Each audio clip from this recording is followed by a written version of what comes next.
Comme tout le monde le sait, les dirigeants de la JSK avaient à cœur de faire avancer les choses dans le bon sens concernant l'opération prolongation des contrats.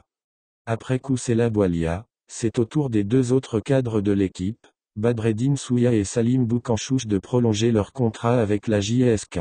Outre l'opération recrutement, les dirigeants du club kabyle pensent également au fait que des cadres importants doivent être prolongés. Cette opération prolongation des contrats a commencé puisque Koussela Boualia a signé un nouveau contrat lundi jusqu'en 2026. Hier après-midi, les responsables de la JSK ont prolongé le contrat de deux autres joueurs et non des moindres puisqu'il s'agit du capitaine Badreddine Souya et le milieu de terrain Salim Boukanchouch. Les deux joueurs étaient encore sous contrat jusqu'au mois de janvier, mais la direction n'a pas attendu le prochain mercato hivernal pour négocier avec les deux cadres. Ils ont été reçus hier au siège du club et ont négocié leur nouveau contrat. Au final, ils ont fini par apposer leur signature au bas de leur nouveau bail jusqu'en 2025. Les contrats de Hadid et Necha blindés. En plus de Badreddine Souya et Salim Boukanchouch, deux autres joueurs ont prolongé avec la JSK dans l'après-midi d'hier. Il s'agit des deux jeunes, le gardien Mohamed Idir Hadid et l'arrière droit Fares Necha. Sous contrat jusqu'en 2025, les deux joueurs internationaux U23 ont accepté de signer un nouveau contrat jusqu'en 2028 contre une augmentation de salaire. Malgré le recrutement du gardien du CSC, Shamseddine Rahmani qui a signé pour 2 saisons, Mohamed Idir Hadid a accepté de signer son nouveau contrat. C'est le cas aussi de l'arrière droit Fares Necha qui a accepté de signer un contrat d'une longue durée, cela malgré le maintien de Mohamed Ganrou dans l'effectif et aussi le probable renouvellement du contrat d'Oussama Gattal.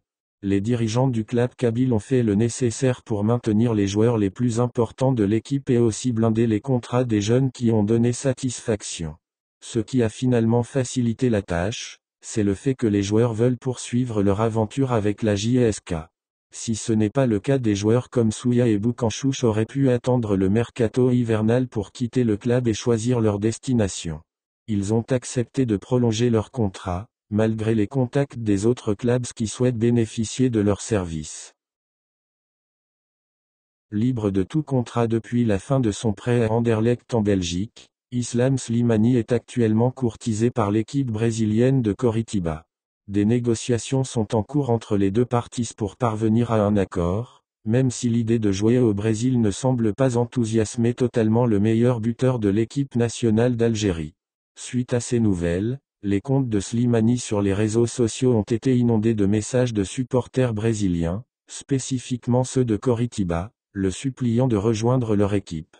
Reste à savoir si Super Slim répondra favorablement à cette demande. Ayant connu des difficultés en France, notamment lors de son passage à Brest, Slimani a préféré mettre fin à sa collaboration avec les Tisef. Il a tenté sa chance en Belgique avec Anderlecht, et ce choix s'est avéré payant puisque le joueur, passé par le Sporting Lisbonne et Leicester City, n'a pas tardé à retrouver son niveau. Sous les couleurs des Mauves, il a brillé en marquant 9 buts et en délivrant un passe décisive lors de ses 16 rencontres disputées toutes compétitions confondues. Slimani doit se dépêcher de trouver un club s'il souhaite avoir une chance de participer à la prochaine Coupe d'Afrique des Nations. Le sélectionneur de l'équipe d'Algérie, Djamel Belmadi, se retrouve malgré lui au cœur d'une vive polémique. Un débat dangereux a émergé dans le monde du football algérien concernant l'implication du sélectionneur national, Djamel Belmadi, dans le choix du président de la Fédération algérienne de football. Le journaliste sportif Rafik Ouahi a ouvert la voie à cette polémique en indiquant que le premier responsable de la barre technique des Fennecs aurait une influence significative sur la désignation des différents patrons de l'instance fédérale qui sont passés par de l'Ibrahim depuis le départ de Kheireddine Zetchi. En effet, dans une émission télévisée, Rafik Ouahi a avancé que coach Djamel exerçait une ingérence dans les affaires internes de la fédération. Selon le journaliste, le driver de l'an aurait toujours eu des préférences pour un candidat spécifique à la présidence de la FAF et aurait même influencé le processus des élections. Ces déclarations ont suscité des réactions contrastées dans le monde de la balle ronde algérienne, alimentant la controverse sur l'indépendance de la FAF vis-à-vis de l'équipe nationale.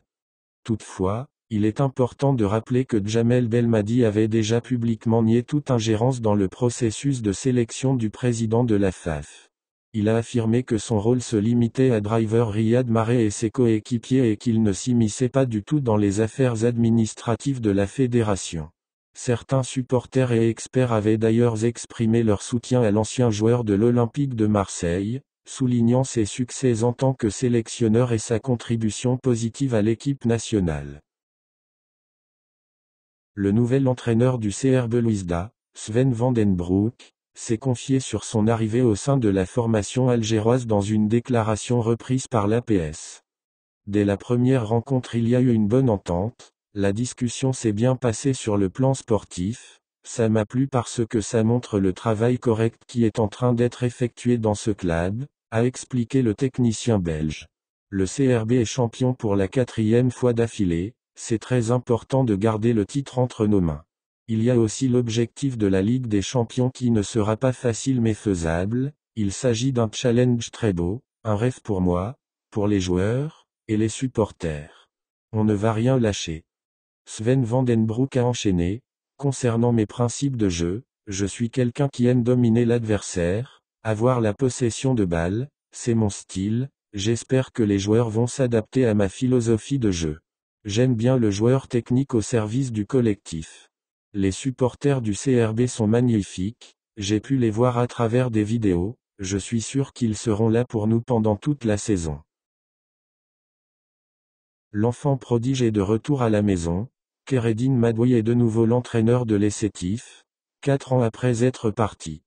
L'homme aux 2 titres de champion et d'une Champions League avec le club succède à Dziri Bilal qui a pris en main l'entente de Sétif depuis le mois de février après une succession d'entraîneurs dont l'Égyptien Hossam El Badri qui avait débuté la saison. L'ES ayant terminé à la 8e place, la mission de Madoui sera de faire de nouveau de l'ES un club qui joue les premiers rôles. Madoui qui a fait plutôt du bon travail à la tête du MC Oran ou du CS Constantine n'a pas eu la chance de travailler dans la continuité ces dernières saisons.